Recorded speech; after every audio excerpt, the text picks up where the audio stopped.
오늘은 로마서 16장 17절에서 20절입니다. 신약성역 262면입니다. 로마서 16장 17절에서 20절 다 같이 합독하겠습니다. 시작. 형제들아, 내가 너희를 권하노니 너희가 배운 교훈을 거슬러 분쟁을 일으키거나 거치게 하는 자들을 살피고 그들에게서 떠나라. 이 같은 자들은 우리 주 그리스도를 섬기지 아니하고 다만 자기들의 배만 섬기나니 교활한 말과 아첨하는 말로 순진한 자들의 마음을 미혹하느니라. 너희의 순종함이 모든 사람에게 들리는지라. 그러므로 내가 너희로 말미암아 기뻐하노니 너희가 선한데 지혜롭고 악한데 미련하기를 원하노라. 평강의 하나님께서 속히 사탄을 너희 발 아래에서 상하게 하시리라. 우리 주 예수의 은혜가 너희에게 있을지어다. 아멘. 바울 서신이 13편인데요. 바울 서신을 보면 개척했던 교회 이름들이 잘 나오고 있음을 우리는 알 수가 있습니다. 근데 그 내용을 잘 살펴보게 된다면 어느 교회 하나 예외 없이 교회에 모든 문제가 있다라는 것을 우리는 알 수가 있는데요. 데살로니가 교회가 사실은 바울 서신 중에서 가장 아름다운 교회로 평을 받고 있습니다. 근데 데살로니가 후서 2장에도 보면 그런 데살로니가 교회조차도 부활 문제 때문에 거짓 이단들이 설치고 있는 그런 모습을 볼 수가 있는 거거든요. 그런데 바울이요, 가장 안타깝게 생각하는 장면은 제가 볼 때는 갈라디아서 1장에 나와 있는 갈라디아 교회를 향한 말씀을 보면 알 수가 있어요. 갈라디아 교회를 가장 먼저 개척했는데 거기에서 복음을 전하고 떠난 지 얼마 되지 않아서 바른 복음이 전해져야 할 교회에 다른 복음이 전해지고 있다라는 것을 소리로 듣게 됩니다. 그래서 사도 바울이요, 편지 속에서 그 갈라디아 교회 성도들을 향해서 굉장히 조심스러운 말씀을 전해주는데요. 그 말씀이 갈라디아서 1장 8절과 9절입니다. 같이 읽어봅니다. 시작. 그러나 우리나 혹은 하늘로부터 온 천사라도 우리가 너희에게 전한 복음 외에 다른 복음을 전하면 저주를 받을지어다.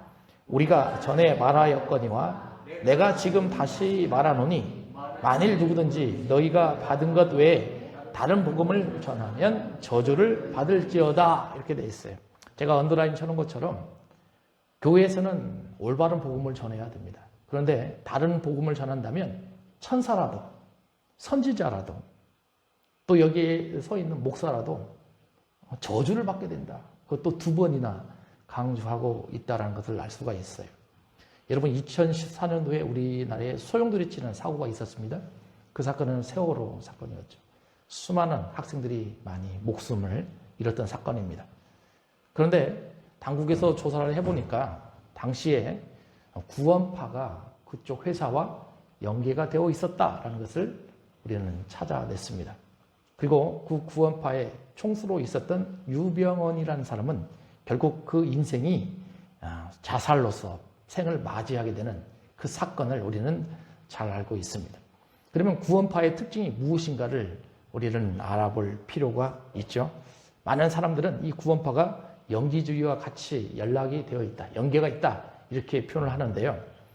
예수 믿는 우리는 모두가 죄인이라 고백합니다. 그리고 예수를 믿음으로 말미암아 구원을 얻는다, 이렇게 알고 있죠. 그런데 구원파의 구원과는 약간 다릅니다. 그들이 생각하는 구원은 영적인 깨달음에 있다, 이렇게 되어 있습니다. 다시 말하면 우리는 예수님을 통해서 구원을 이룰 수 있다라고 생각하는데 그들은 내가 영적으로 깨닫기만 한다면 구원을 이룬다, 이렇게 되는 거죠. 그러니까 예수님이 필요가 없는 거죠. 그래서 영적 깨달음이 성숙하게 된 사람이라면 예수 믿는 사람들을 굉장히 낮게 봅니다. 굉장히 하찮게 봅니다. 그리고 육체의 모습과 별 관계가 없다라고 주장을 하기 때문에 영적 깨달음만 있으면 육신의 삶은 별다른 모습을 보이지 않아도 된다. 그래서 그들은 거룩한 삶에서 멀어집니다. 그들은 거룩한 삶을 살아가려고 노력하지도 않습니다. 그런데 놀라운 사실이 있죠. 그런 성도들을 향해서 수많은 사람들이 유병원 목사, 다시 말하면 구원파를 향해서 그들이 가지고 있는 모든 재산들을 다 바치게 되는 그런 모습을 우리는 찾을 수가 있었다라는 것입니다. 여러분, 그런데 오늘 본문 제가 제목을 뭐라고 했습니까? 거짓 교사를 경계하라, 이렇게 되어 있어요. 이 말씀을 전하는 이유는 우리도 신앙생활을 하면서 자칫 이런 함정에 빠질 수가 있어요. 그런데 오늘 본문의 위치를 한번 보십시오. 로마서의 마지막 부분입니다. 그렇죠? 전번 시간까지 바울이요, 무난하라, 무난하라 이렇게 하고 편지를 거의 마무리 짓는 듯 했습니다. 그런데 마무리 짓기 전에 정말로 중요한 어느 한 부분을 이 가운데에 심어놨어요. 그러면 왜 여기에 이런 모습을 놓았을까? 우리는 의문을 가져야 되죠. 사도행전 20장 1절에서 3절에 나와 있는 내용을 생각해야 돼요. 바울이 3차 전도 여행을 하면서 도착한 곳이 마게도니아를 걸쳐서 헬라에 도착합니다. 그때 헬라는 아가야입니다. 아가야에서 교회를 개척했는데 아가야 지방에 유일하게 남쪽 지방에 교회를 개척한 곳이 고린도 교회입니다. 그러면 우리는 고린도 교회에 발생한 고린도전서 1장의 사건을 기억해야 된다는 거죠. 거기에서는 분쟁이 일어났습니다. 어떤 분쟁이 일어났느냐? 세례 문제 때문에 분쟁이 일어났습니다. 누구는 예수님부터 세례를 받고 누구는 바울로부터, 아볼로로부터, 베드로로부터 세례를 받았다. 그러니까 사람들의 관심이 바른 복음에 있는 것이 아니라 누구로부터 세례를 받는가에 더 초점이 가고 있었던 거죠. 그래서 그 얘기를 들은 바울 입장에서는 굉장히 마음이 불안했죠. 그래서 편지를 쓴 책이 고린도전서 아닙니까? 그럼 우리는 생각을 할 수 있다는 거죠. 지금 바울이요, 이 당시에 고린도 지방에 머물러 있을 때 로마에 편지를 썼는데 지금 무슨 소리를 들었냐면 고린도 교회에 문제가 발생했구나, 그런 소리를 듣게 되는 거죠. 그러면 로마 교회에 있는 교회라고 온전하겠습니까? 사도행전 18장에서 브리스길라와 아굴라로부터 로마의 교회가 여럿이 있는데 많이 있는데 로마서 14장과 15장에 있는 내용을 보니까 거기에도 유대인들과 이방인들 간의 갈등이 심하다는 것을 알고 있어요. 그러면 자칫 잘못하면 그 교회에도 분쟁이 일어날 수가 있다라는 거죠. 우리가 생각하는 이단 사상이 들어올 수도 있다라는 것입니다. 그렇기 때문에 경각심을 가지고 편지를 매듭 짓기 전에 마지막으로 당부하는 내용이 오늘 본문이다라는 것입니다. 그래서 오늘 본문을 잘 보면 세 가지 측면을 알 수가 있습니다. 그 첫 번째는 거짓 교사들의 특징이 나옵니다. 그리고 두 번째는 거짓 교사들의 활동 내용이 나옵니다. 그리고 마지막으로 어떻게 하면 그들로부터 우리가 이겨내면서 승리할 수 있을 것인가에 대한 그런 내용이 자세하게 기록이 되어 있습니다. 여러분, 그러니 오늘 말씀을 통해서 여러분들도 신앙생활하면서 거짓 교사들로부터 경각심을 가지고 또 주님과 함께 승리할 수 있는 그런 시간이 되셨으면 좋겠습니다. 여러분, 첫 번째 17절을 보시기 바랍니다. 17절을 같이 읽어봅니다. 시작. 형제들아, 내가 너희를 권하노니 너희가 배운 교훈을 거슬러 분쟁을 일으키거나 거치게 하는 자들을 살피고 그들에게서 떠나라, 이렇게 되어 있어요. 이 모습을 보면 약 세 가지로 이 거짓 선지자들의 특징이 나오죠. 첫 번째는 너희가 배운 교훈을 어떻게 하겠다? 거슬르겠다. 아까 제가 말씀드렸습니다. 갈라디아 교회에 바른 복음이 전해져야 되는데 무슨 복음이 전해져요? 다른 복음이 전해져요. 똑같은 내용이 나오잖아요. 너희가 배운 교훈을 어떻게 하겠다? 거스르겠다. 다른 복음을 전하겠다라는 겁니다. 두 번째를 보십시오. 분쟁을 일으킨다라고 되어 있습니다. 아까 고린도 교회에 나왔어요, 안 나왔어요? 세례 문제 때문에 파들이 막 나눠지기 시작합니다. 여러분, 교회도 똑같습니다. 교회가 갈등이 시작된다면 분쟁의 역사가 끊이질 않아요. 지금 우리 노예에도요, 이런 교회가 하나 있어요. 노예가 잠잠했는데 또다시 발생됩니다. 장로님하고 목사님하고 갈등이 생기니까 그 교회가 지금 완전히 어때요? 반절로 쪼개져 버렸어요. 그러니까 교회에서는 분쟁이 없을 수가 없어요. 날마다 발생이 됩니다. 그리고 마지막을 보십시오. 거치게 하는 자들을 어떻게 하라? 살펴라. 그럼 거치게 하는 자들은 이단은 자기네 뜻대로 되지 않는다면 뭘 써요? 폭력을 쓴다라는 거예요. 폭력을. 이것이 이단 거짓 교사들이 가지고 있는 놀라운 특징 세 가지다라는 거죠. 여러분, 그래서 베드로후서 2장 1절에 보면 사도 베드로가요, 이걸 조금 더 깊이 풀어갑니다. 같이 읽어봅니다. 시작. 그러나 백성 가운데 또한 거짓 선지자들이 일어났었나니 이와 같이 너희 중에도 거짓 선생들이 있으리라. 그들은 멸망하게 할 이단을 가만히 끌어들여 자기들 사신 줄을 부인하고 임박한 멸망을 스스로 취하는 자들이라. 이렇게 되어 있어요. 그러니까 사도 베드로가 이단, 이 거짓 선지자들에 대해서 세 가지로 확 증거해 놓잖아요. 그 첫 번째가 뭐냐면 이단을 어떻게 한다? 가만히 끌어들인다. 이단을 가만히 끌어들인다. 어제 성경 공부를 하고 있는데 한영종 형제가 뭘 하나 받아왔어요. 가만히 보니까 하나님의 교회에서 배포하고 있는 전도지더라고요. 목사님 이게 뭐예요? 우르니까. 그래서 제가 설명을 해줬습니다. 이거 받으면 안 된다. 그 여기에 빠지면 너가 큰일 날 수 있다. 자세하게 설명을 해줬습니다. 그러면 이단이라는 뜻을 우리는 한번 생각을 해볼 필요가 있습니다. 제가 정리를 해놨는데요. 이 헬라어로 보면 아이레세이스입니다. 동사형은 아이레소마이라고 되어 있습니다. 근데 choos라고 되어 있죠. 선택하다 이런 뜻입니다. 이런 동사가 변해서 명사형이 된 거거든요. 이거 왜 이렇게 어려워? 그런데요, 사도행전 5장 17절을 보면 금방 이해가 됩니다. 사도행전 5장에는 무슨 내용이 나오냐면 베드로와 요한이요 공회에서 막 설교를 합니다. 그러니까 믿는 무리의 숫자가, 남녀의 무리 숫자가 너무나 많이 생기는 거예요. 그걸 제사장하고 사두개인들이 다 봐요, 안 봐요? 다 봐요. 그냥 그것만 있으면 그냥 괜찮죠. 그런데 눈이 안 보이는 사람들이 어때요? 갑자기 눈이 막 보이고요. 환자들이 막 어때요? 낫기 시작합니다. 예? 그러니까 대제사장들과 사두개인들의 마음이 어때요? 불안하죠.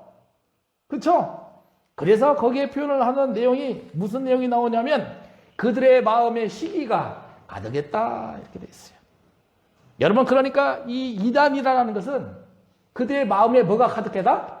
시기가 가득한 거예요. 누구를 시기하는 거예요? 예수님 믿는 사람들을 시기하는 거예요.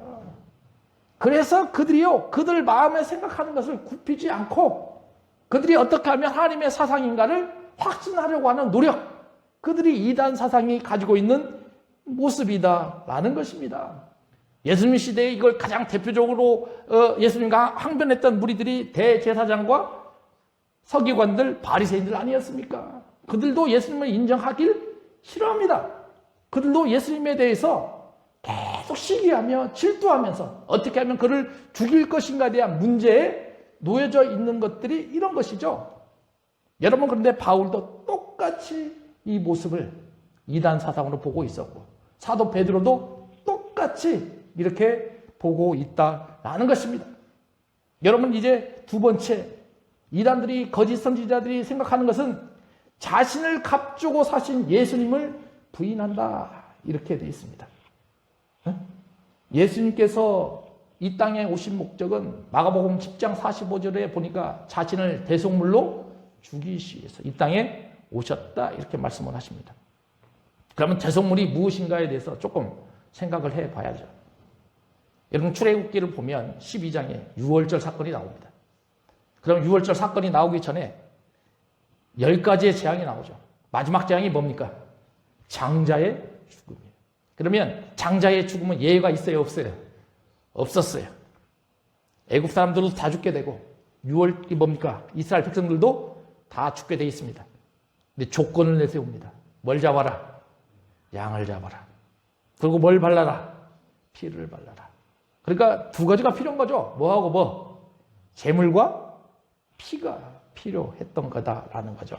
여러분, 그래서 그 사건을 우리는 대속하다 이렇게 표현을 합니다. 때로는 속량하다 이렇게 표현을 하고요. 그런데 룻기에 보면 이 단어를 어떻게 표현하면 무르다 이렇게 표현을 합니다. 기업 물을 자 들어봤어요? 안 들어봤어요? 그렇죠? 룻기 4장 4절과 5절에 보면 이것이 계속 반복이 됩니다. 같이 읽어봅니다. 시작. 내가 여기 앉은 이들과 내 백성의 장로들 앞에서 그것을 사라고 내게 말하여 알게 하였노라. 만일 내가 물으려면 물으려니와 만일 내가 물으지 아니하려거든 내게 고하여 알게 하라. 내 다음은 나요 그 외에는 물을 자가 없느니라 하니 그가 이르되 내가 물으리라 하는지라. 5절. 보아스가 이르되 내가 나오미의 손에서 그 밭을 사는 날에 곧 죽은 자의 아내 모압 여인의 룻에게 사서 그 죽은 자의 기업을 그의 이름으로 세워야 할지니라. 이렇게 됐어요. 여기 보니까 4절에 무르다라는 단어가 몇 번 나오냐면 5번 나와요. 그러니까 이 무르다라는 원래 뜻이 뭐냐면 대속하다, 속량하다라는 거예요. 그래서 5절에 잘 보십시오. 룻에게서 어떻게 했어요? 샀어요. 그렇죠? 밭을 사서 죽은 자의 기업을 그의 이름으로 어떻게 했다? 세웠다라는 것입니다. 네? 이것이 속량하다, 대속하다의 뜻이다라는 거죠. 여러분, 그러면 이 모습을 보게 된다면 이제 출애굽 사건이 조금 더 명확하게 이해가 되는 거죠. 출애굽의 사건이 전에 이스라엘 백성들은 애굽에 있었지 않습니까? 그들의 상태가 뭐였어요? 노예 신분이었습니다. 그럼 노예는 자유가 없습니다. 그러면 그들로부터 노예 신분을 해방하기 위해서 하나님께서 선택한 방법은 양과 피였어요. 그러면 우리를 생각해 보자라는 거죠. 지금 우리는 어디에 노예가 되고 있어요? 죄의 노예가 되고 있어요.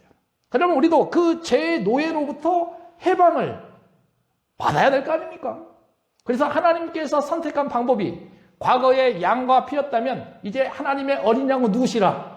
예수님이시다라는 거죠. 그러면 그 예수님께서 십자가에서 뭘 흘리셨습니까? 피를 흘리셨습니다.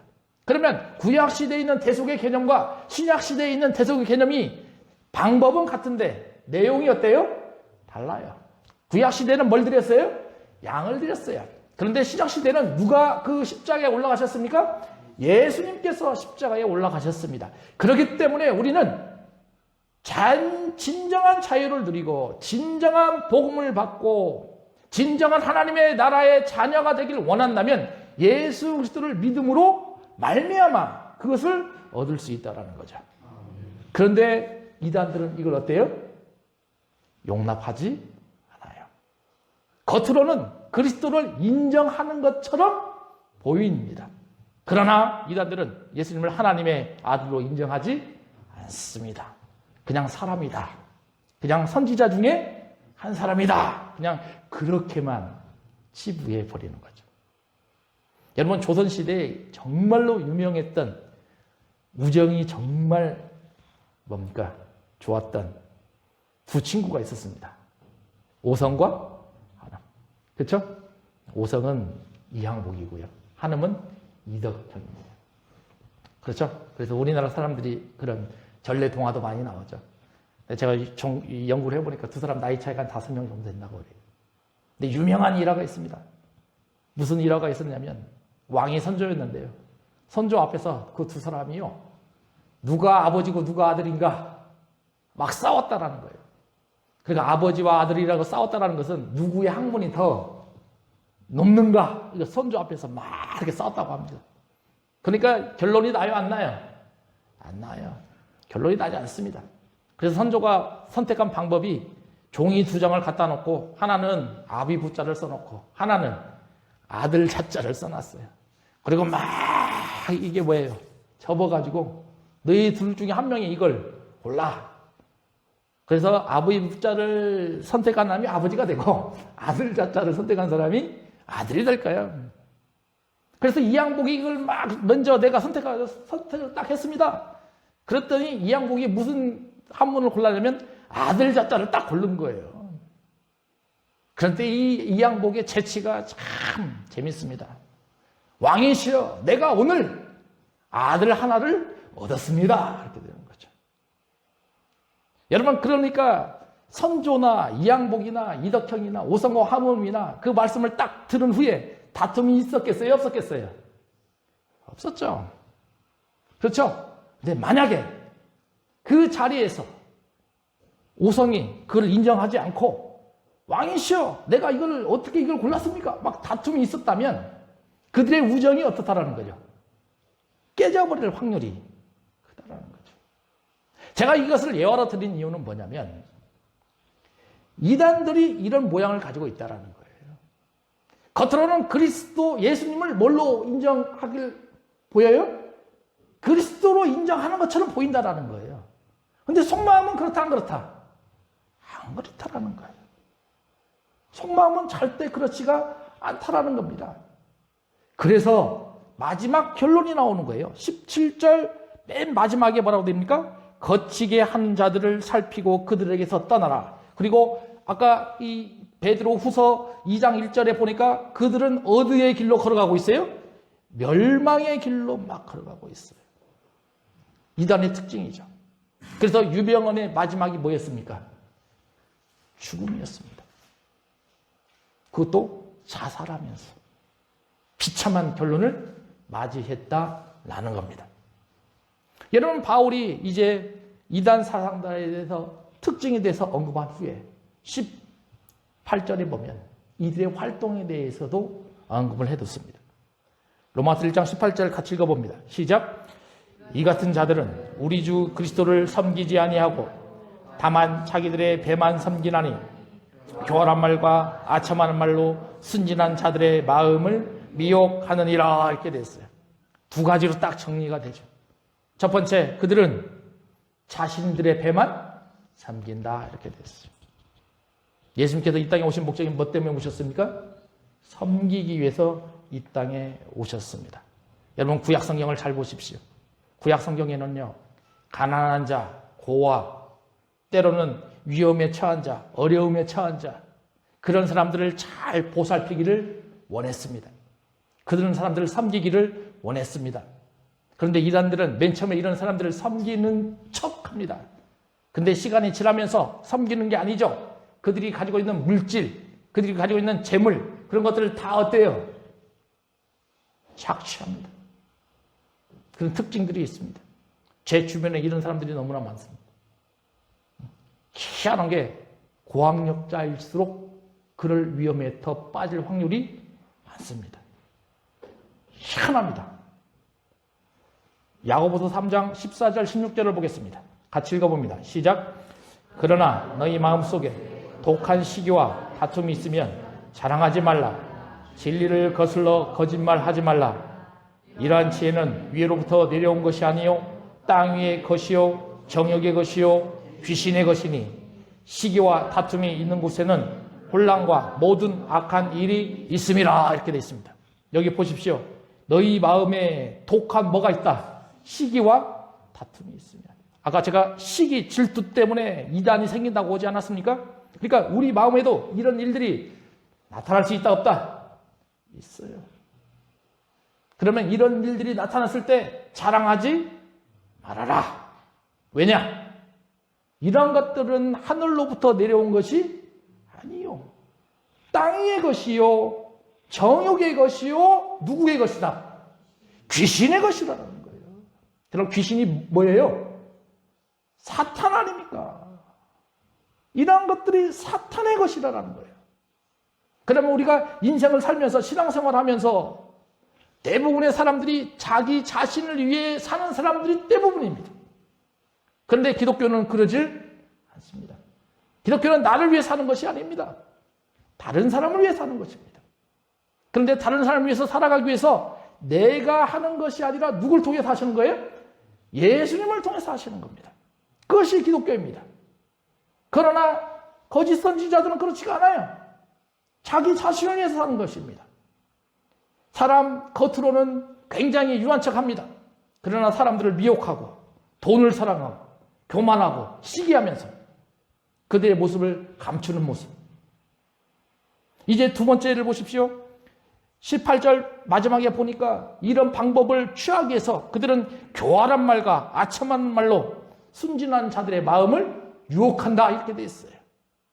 여러분 원래 사단이 직책이 뭐였어요? 천사이지 않았습니까? 여러분, 사단은요, 교모합니다. 사단은 악한 모습으로 절대 다가오지 않습니다. 아담과 하와를 보십시오. 아담과 하와께서 너 그거 먹으면 안 돼. 그렇게 갔어요? 너 선악과 먹으면 절대 안 돼. 너 당장 나와라. 아니에요. 이야, 이거 보니 어때? 얼마나 먹어 보암직하냐? 얼마나 먹고 싶어 하니? 너 한번 먹어봐. 너 이거 먹으면 누구처럼 된다? 하나님처럼 돼. 그거 아닙니까? 요즘 이 사이비 종교 이단들이요, 초신자들 절대 건들지 않아요. 어떤 사람도 유혹합니까? 신앙이 충만한 사람들 유혹합니다. 어? 막 꿰는 거죠. 아, 그 교회 다니면 뭐해? 거기 말씀 잘 가르쳐? 아니잖아. 여기 한번 와봐. 우리 교회 오면 뭐가 있어? 말씀이 얼마나 좋은지 몰라.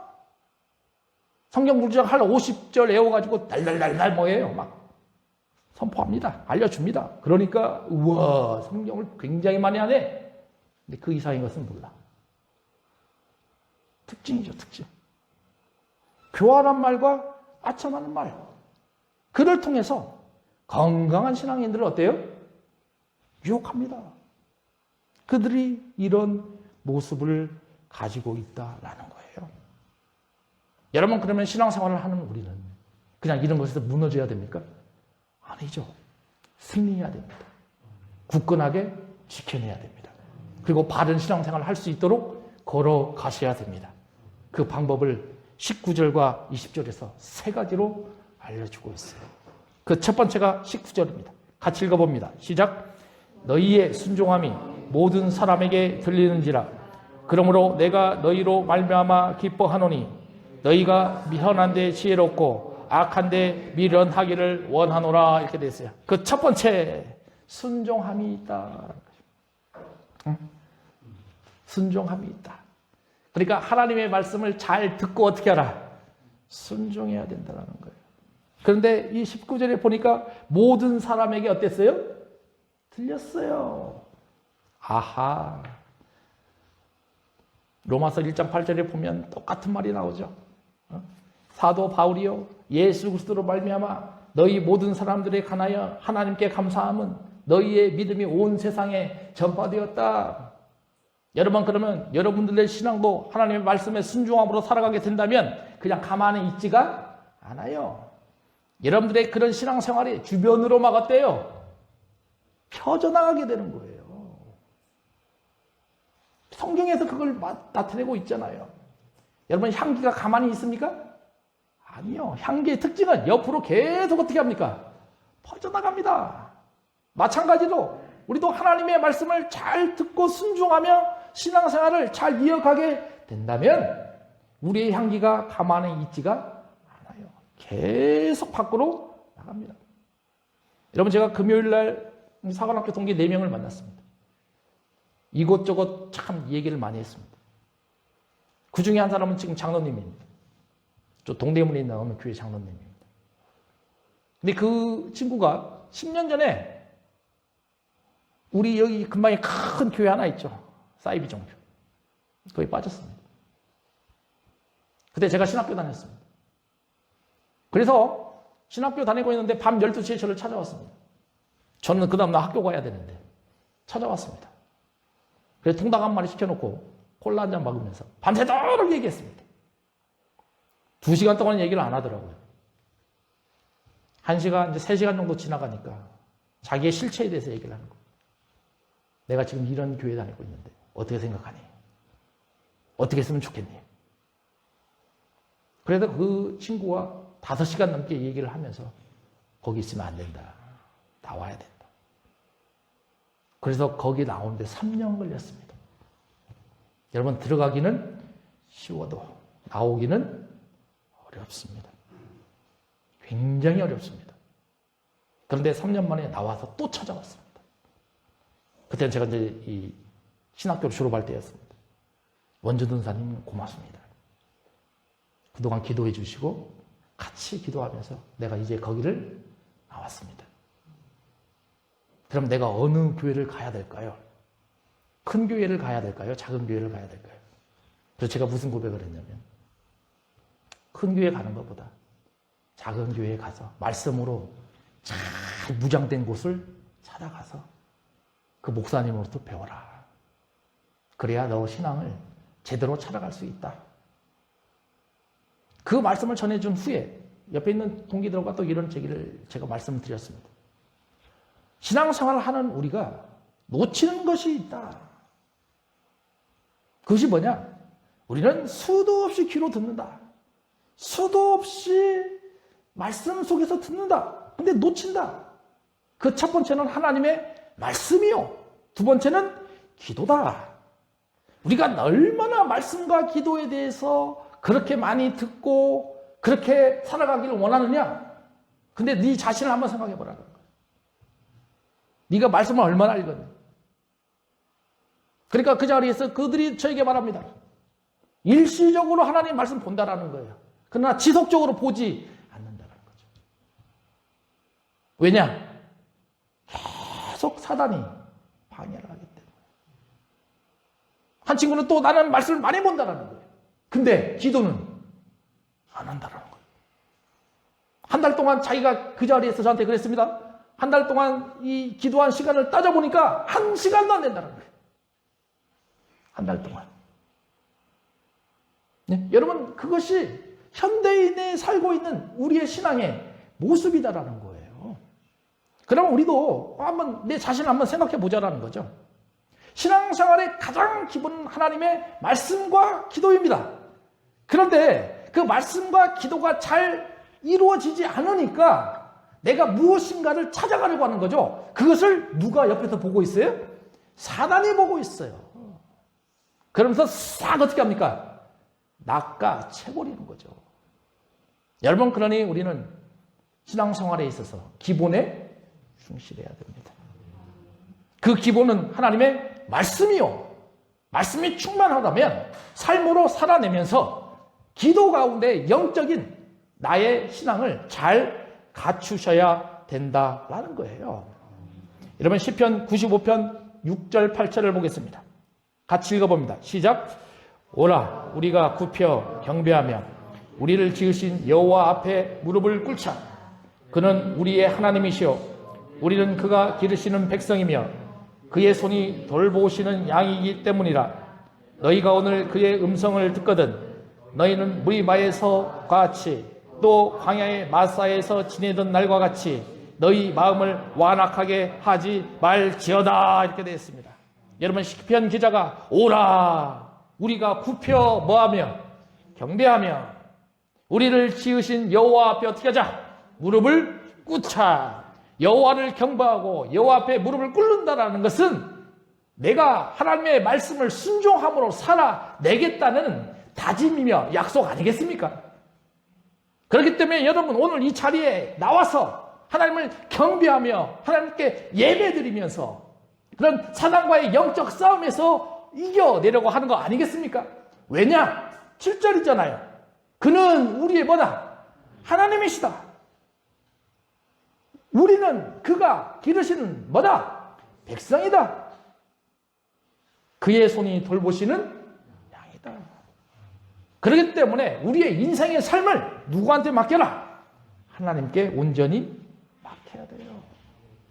근데 이스라엘 백성이 그랬어요? 못 그랬어요? 못 그랬어요. 왜냐? 8절에 보십시오.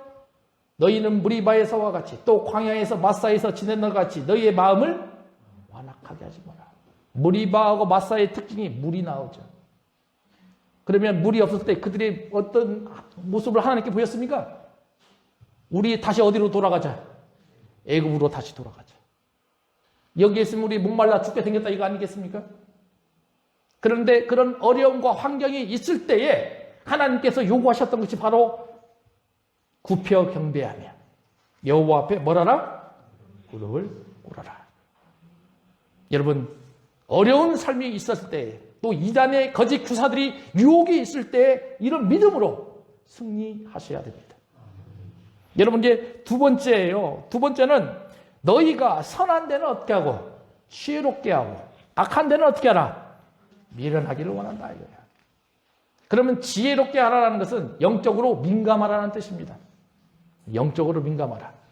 그리고 나서 맨 마지막에 뭐라 그래요? 악한 데는 미련하라. 미련한 물들지 말아라. 이런 뜻이. 그리고 영적으로 잘 분별해서 거짓 교사들에게 물들지 말아라. 이런 거 아니겠어요? 여러분, 교통법규를 한번 생각해 보세요. 운전하시는 분들은 잘 아는 거 아니겠습니까? 교통법규 운전하시는 분들 100% 지킵니까? 예? 못 지켜요. 특히 가족 중에 경찰관 계신 분들은 더 잘할 겁니다. 이번 구정 때 제가 시골에 다녀왔는데 막내 형이 경찰관이잖아요. 제 옆에 탔습니다. 운전을 막 하고 갔는데 원목사 뭐 하나 위반했네. 내가 뭘 위반했지? 좀 몰랐어요. 라인을 잘 봐 그러는 거예요. 그러면 또 이제 아무 차가 없으니까 또 막 갔죠. 또 위반했네 그러는 거예요. 뭘 위반했지? 나는 몰라. 그러니까 이걸 표집한 거예요. 경찰은 경찰이구나 라는 생각이 들더라고요. 여러분, 근데 사고가 안 나면 문제가 돼요, 안 돼요? 안 돼요. 사고가 안 나면 전혀 문제가 되지 않습니다. 근데 사고가 나면 법규 위반에 대해서 문제가 됩니까, 안 됩니까? 문제가 됩니다. 문제가 됩니다. 여러분, 우리 주변을 한번 생각을 해 보십시다. 우리 주변에 얼마나 많은 사람들이 대박을 꿈꿉니까? 어떻게 하면 물질을 많이 모을 것인가? 근데 물질을 많이 모으려면 어떻게 해야 돼요? 법을 지키기는 쉽지가 않아요. 이게 특징입니다. 근데 그 다음에 법규를 잘 어김으로 말미암아 내 삶이 어때요? 편하게 살아갈 수가 있어요. 가정생활 한번 해보자라는 거죠. 우리나라의 이혼율이 요즘 몇 %예요? 50%가 넘습니다. 지금 60%에 가깝게 가고 있습니다. 근데 이혼 중에 대부분이 뭡니까? 뭐 남편과 아내가 뭐가 안 맞아요, 이거? 네? 성격이 안 맞다. 그거 다 거짓말이에요. 대부분이 불륜입니다. 불륜 사건. 근데 왜 그런 사건이 일어나느냐? 그런 것들을 통해서 우리의 삶이 좀 더 윤택하고 조금 더 평안한 삶을, 즐기는 삶을 찾아가기 위해서 이런 모습을 보이는 거 아니겠습니까? 여러분, 우리는 예수님을 믿는 사람으로서 이런 법규를 지킬 필요가 있어요, 없어요? 있어요. 그렇기 때문에 사도 바울이 말한 것처럼 선한 데는 어떻게 하고? 지혜롭게 하라는 거예요. 분별력 있는 삶을 살아라는 거예요. 그런데 악한 데는 어떻게 하라? 밀어나라는 거예요. 물들지 말아라는 거예요. 그러면 결단이 딱 되죠. 선한 데 분별력을 가지고 악한 데 물들지 않으려면 그 중심에 뭐가 서야 된다? 하나님의 말씀이 서셔야 된다라는 거예요. 이랬을 때 어떤 결론이 나오냐? 20절입니다. 같이 읽습니다. 시작. 평강에 하나님께서 속히 사탄을 너희 발 아래에서 상하게 하시리라. 우리 주 예수의 은혜가 너희에게 있을지어다. 이러한 삶을 살아가게 되니까 누가 개입하세요? 하나님이 개입을 하시는 거예요. 하나님이 어떻게 하시겠다? 사탄을 너희 발 아래에 상하게 하시겠다. 어디 생각이 납니까? 창세기 3장 15절 생각이 탁 나요. 여자의 후손은 너의 뒤꿈치를 물을 것이요. 너희는 뱀의 머리를 발로 밟으리라. 이렇게 되어 있잖아요. 그렇잖아요. 그 모습과 똑같아요? 안 똑같아요? 똑같습니다. 너희 발 아래에서 어떻게 하시겠다? 상하게 해버리시겠다라는 거 아니겠습니까? 여러분, 신앙생활 하면서 우리의 영적 상태를 한번 점검해 보시기 바랍니다. 사단은요, 공중의 권세 잡은 자입니다. 우리를 가만두질 않아요. 말씀이 내 안에 딱 왔을 때 바로 그 말씀 어때요? 채가버립니다. 오늘도 이 말씀을 딱 들었는데 교회를 나가는 순간 이 말씀이 싹 어때요? 없어져 버려요. 왜냐? 사단이 가만두지 않기 때문에 그런 거예요. 그리고 사단은요, 또 무슨 일이 있으면 트지기 줄 알아서 분쟁을 일으킵니다. 그것이 사단의 역할입니다. 그런데 그 사단의 역할, 욥은 사단으로부터 시험을 당했어요? 안 당했어요? 당했어요. 예수님도 시험을 당하셨습니까? 안 당하셨습니까? 당하셨어요. 광야 40일 동안 시험을 당하셨을 때 예수님께서 물리치신 방법이 뭐예요? 말씀이었어요. 말씀으로 물리치셨습니다. 우리도 마찬가지입니다. 하나님의 개입이 있도록 하기 위해서는 우리가 순종함으로 다가서야 됩니다.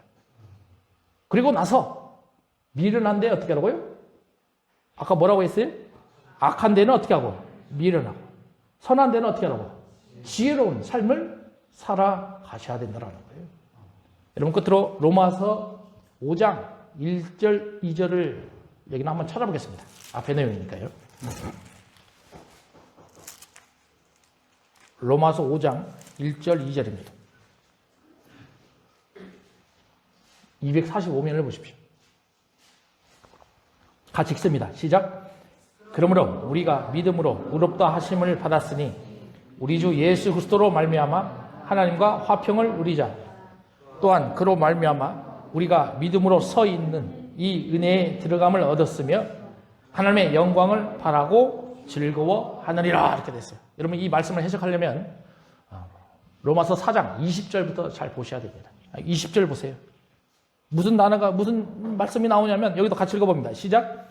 믿음이 없어 하나님의 약속을 의심하지 않고 믿음으로 견고하여져서 하나님께 영광을 돌리며 21절 약속하신 그것을 또한 능히 이루실 줄을 확신하였나니 이렇게 됐어요. 아브라함의 믿음을 보는 겁니다. 근데 아브라함 믿음이 어떤 믿음이냐? 18절 나오죠. 바랄 수 없는 중에 바라고 믿었다. 누구를 낳은 거예요? 아들 이삭을 낳은 거예요. 그러면 아브라함의 나이가 몇 살이었어요? 100세. 사라는 몇 살입니까? 90세. 그럼 100세와 90세라면 아들을 낳을 수가 있어요? 없어요? 없어요. 그래서 바랄 수 없는 중에 얻었다. 믿었다. 근데 이게 문제가 아니죠. 바로 23절과 24절이 훨씬 중요한 거예요. 같이 읽어봅니다. 시작. 그에게 의로 여겨졌다. 기록된 것은 아브라함만 위한 것이 아니요 의로 여기심을 받을 우리도 위함이니 곧 예수 우리 줄 죽은 자 가운데서 살리신 이를 믿는 자니라. 이렇게 됐어요. 그러니까 이런 믿음이 그냥 아브라함에게만 나타난 것이 아니라 이제는 누구에게 나타난다? 믿는 우리예요. 그냥 우리가 아니에요. 우리도 되는데 예수님을 어떻게 해야 된다? 믿음으로 바라볼 줄 알아야 된다는 거예요. 그런 사람들에게 한해서 바랄 수 없는 믿음을 통해서 약속의 성취를 이루어 가시겠다라는 것입니다. 그런데 그런 예수가 어떤 분이시냐? 25절을 보십시오. 예수는 우리가 범죄한 것 때문에 어떻게 됐다? 내줌이 됐다. 십자가에서 죽으셨다. 또한 우리를 의롭다 하시기 위해서 어떻게 하셨다? 살아나셨다.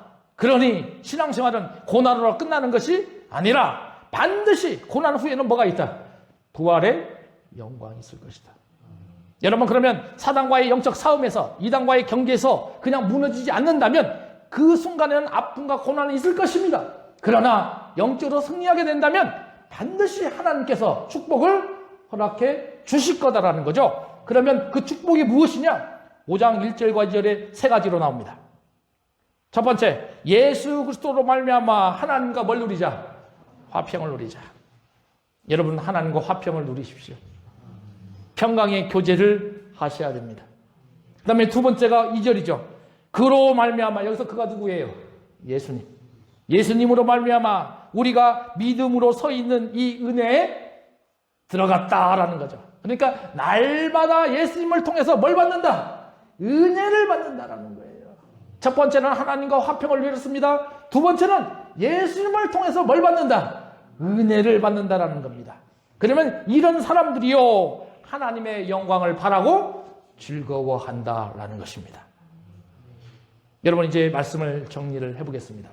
사도 바울이 로마에 가보지도 않았어요.